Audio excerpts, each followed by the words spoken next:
ଏଇଟା ସବୁବେଳେ ସରକାରରେ ରହିଥିଲା ପାଣ୍ଠି। ଏମାନଙ୍କୁ ରାସ୍ତାରେ କେମିତି ଚାଲିବାକୁ ହୁଏ, ପ୍ରସେସନ କରିବାକୁ ହୁଏ, କେମିତି ଧାରଣା ଦେବାକୁ ହୁଏ, କେମିତି ସ୍ଲୋଗାନ ଦେବାକୁ ହୁଏ, ଏ କ'ଣ ଜଣା ଅଛି ଏମାନଙ୍କୁ। ଡ୍ରାମା କଲେ ନା ଆମ ଗୋଡ଼ରେ ମାଡ଼ ଯେ ଆମେ ତ କାହିଁକି ଭିଡ଼ିଓ କ୍ଲିପ୍ର ଦେଖିଲୁନି ଯେ ତୁମକୁ କିଛି ଗୋଟେ ହେଇଛି ବୋଲିକିରି, ଆଉ ତୁମେ ବ୍ୟାଣ୍ଡେଜ ବାନ୍ଧିକିରି ବୁଲୁଛ। କି କଥା ଗୁଡ଼ାକ ତୁମେ କରୁଛ?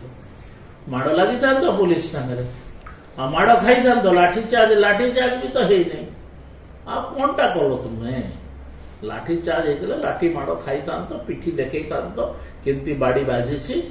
ଆମେ ଯେମିତି ମୁଣ୍ଡଟା ଦେଖାଉଛୁ ବୋଲେ ଷ୍ଟିଚ୍ ଚାରିଆଡ଼େ ଷ୍ଟିଚ୍, ଏଇଟା ପୁଲିସ ବାଡ଼େଇଛି, ସେମିତି ଦେଖେଇ ପାରିବ ବୋଲେ ସିନା। ଆଉ କଣ ଗୋଟେ ମିଥ୍ୟାରେ ଗୋଟେ ଗୋଡ଼ଟେ ଭାଙ୍ଗିଗଲା, କଣଟେ ଭାଙ୍ଗିଗଲା, ଅଯଥା ଡ୍ରାମା କରୁଛ। ଏ ଡ୍ରାମା ଗ୍ରହଣୀୟ।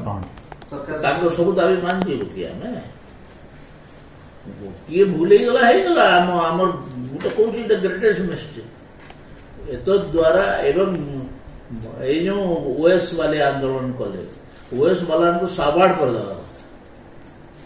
ତୁମେ କ'ଣ ଆନ୍ଦୋଳନ କରୁଛ? ସରକାର କାର୍ଯ୍ୟାନୁଷ୍ଠାନ ଯେଉଁମାନେ ଥିଲେ ସେମାନଙ୍କୁ ତ ଗିରଫ କରାଗଲା, ତାପରେ କ'ଣ ଆନ୍ଦୋଳନ? ତ ଗୋଟେ ମିଥ୍ୟାରେ ଗୋଟେ ଲୋକ ନାଁ ଦେଇଦେବ। ଆଉ ଏଇଟା ଗ୍ରହଣୀୟ ନୁହେଁ, ଆଦୌ ଗ୍ରହଣୀୟ।